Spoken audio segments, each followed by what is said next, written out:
안녕하세요. 오늘은요, 무려 2300년 전 편지 한 통을 열어보려고 합니다. 놀랍게도 이 편지 안에 현대인의 불안을 잠재울 처방전이 들어있거든요.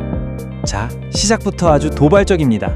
고대 그리스 철학자 에피쿠로스는 이렇게 딱 잘라 말해요. 죽음은 우리에게 아무것도 아니다. 인류의 가장 근원적인 공포를 단 한 문장으로 그냥 없애버리는 건데요. 대체 어떻게 이런 결론에 다다를 수 있었을까요? 아니, 어떻게 죽음이 아무것도 아닐 수가 있을까요? 그의 이 대담한 처방을 제대로 이해하려면요, 먼저 타임머신을 타고 그가 살았던 시대로 가봐야 합니다. 기원전 300년경 혼란과 불안으로 가득했던 그 세상은 놀랍게도 지금 우리 시대와 아주 많이 닮아 있거든요. 그때가 언제냐면 바로 알렉산더 대왕이 세상을 떠난 직후였어요. 거대한 제국은 산산조각 났고 세상은 그야말로 혼돈의 도가니였죠. 사람들은 변덕스러운 신이 언제 벌을 내릴지 몰라 두려워했고, 정해진 운명 앞에 무력감을 느꼈고, 또 죽고 난 뒤에 끔찍한 벌을 받을까봐 걱정하며 살았습니다. 바로 그런 시대에 아테네 변두리에 있는 정원이라는 곳에서 에피쿠로스가 영혼을 위한 치료법을 내놓습니다. 근데 여기서 진짜 놀라운 점은요, 이 학교가 당시로는 상상도 못한 일을 했다는 거예요. 여성, 노예, 외국인, 누구에게나 문을 활짝 열고 잘 사는 기술을 가르쳤다는 거죠. 정말 혁명적이지 않나요? 에피쿠로스의 철학은요, 그냥 책상에 앉아서 하는 그런 어려운 얘기가 아니었어요. 이건 아주 실용적인 거였죠. 마음의 병을 고치기 위한 구체적인 4가지 약, 그리스어로는 테트라팔마코스라고 불리는 말 그대로 처방전이었던 겁니다. 자, 그럼 그 처방전의 첫 번째 약부터 한번 볼까요? 이 약은 당시 사람들을 가장 괴롭혔던 불안의 근원, 바로 신에 대한 공포를 정면으로 겨냥합니다. 에피쿠로스는 당시 사람들이 당연하게 믿고 있던 생각을 완전히 뒤집어 버립니다. 한번 보세요. 사람들은 신이 인간사에 일일이 간섭하고 벌을 내린다고 믿었잖아요. 근데 에피쿠로스는 이렇게 물어요. 아니, 완벽하고 더없이 행복한 존재인 신이 뭐하러 인간들 때문에 화를 내고 편애를 하겠냐, 이거죠. 그러니까 신을 두려워할 게 아니라 오히려 그들의 완벽한 평온함을 본받아야 한다, 이렇게 가르친 겁니다. 좋아요. 신에 대한 두려움은 이제 덜어냈습니다. 그럼 이제 이 처방전의 하이라이트, 가장 중요한 부분으로 넘어가 보죠. 인류의 궁극적인 공포, 바로 죽음과 마주할 시간입니다. 이 부분이 바로 그의 사상이 폭발하는 클라이맥스라고 할 수 있겠습니다. 근데 솔직히 이게 가능할까요? 내 존재가 완전히 흔적도 없이 사라진다는 걸 두려워하지 않는다는 게 말이에요.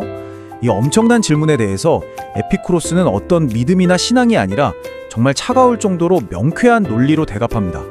그의 논리는 정말이지 단순하면서도 강력해요. 자, 들어보세요.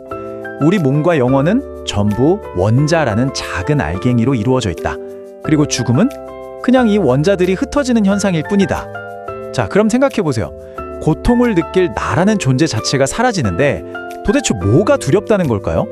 아주 간단히 말해서 내가 살아있을 땐 죽음이 없고, 죽음이 왔을 땐 내가 없는 거죠. 네, 바로 이 문장이 핵심입니다. 우리가 살아있을 때는 죽음이 없고, 죽음이 와 있을 때는 우리가 없다. 이 선명한 논리야말로 이성적인 생각으로 우리를 가장 큰 불안에서 해방시키려는 에피쿠로스의 철학적 목표를 아주 명확하게 보여주는 거죠. 자, 그럼 이제 신도 두렵지 않고 죽음도 두렵지 않게 됐어요. 그럼 남은 인생 막 신나게 파티하고 즐기면서 살면 되는 걸까요? 이게 바로 에피쿠로스 철학에 대한 가장 큰 오해입니다. 그의 대답은요, 아주 단호하게 아니었어요.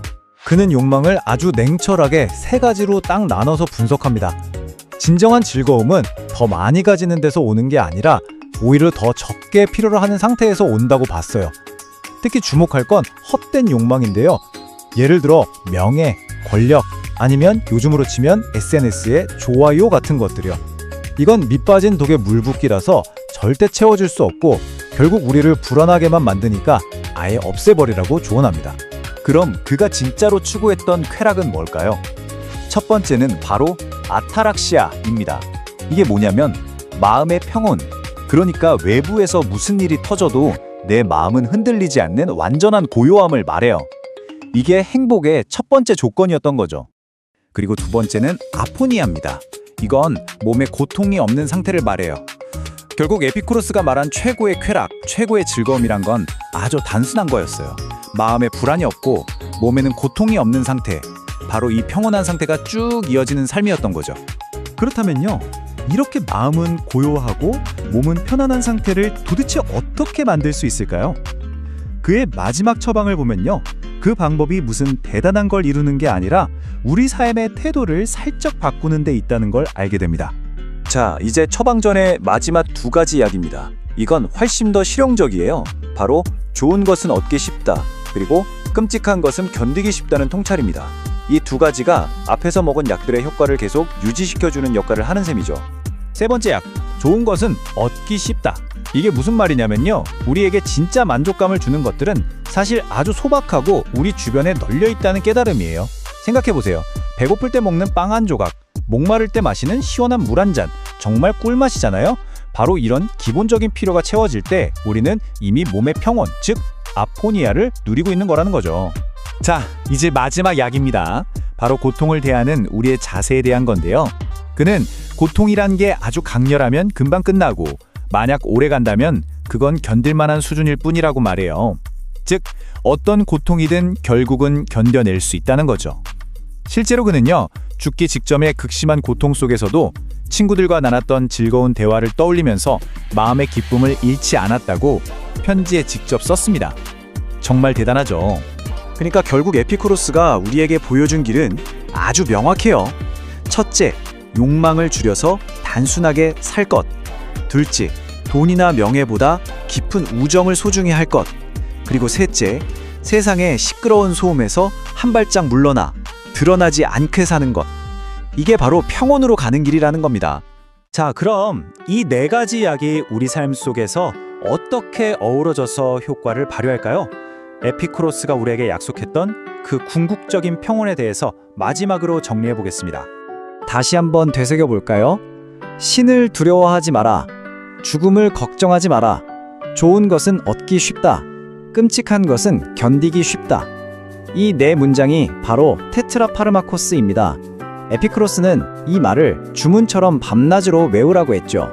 에피쿠로스는 이 지혜가 우리 몸에 완전히 스며들면 우리는 외부 상황에 이리저리 흔들리지 않는, 마치 인간들 사이의 신처럼 살아갈 수 있다고 약속했습니다.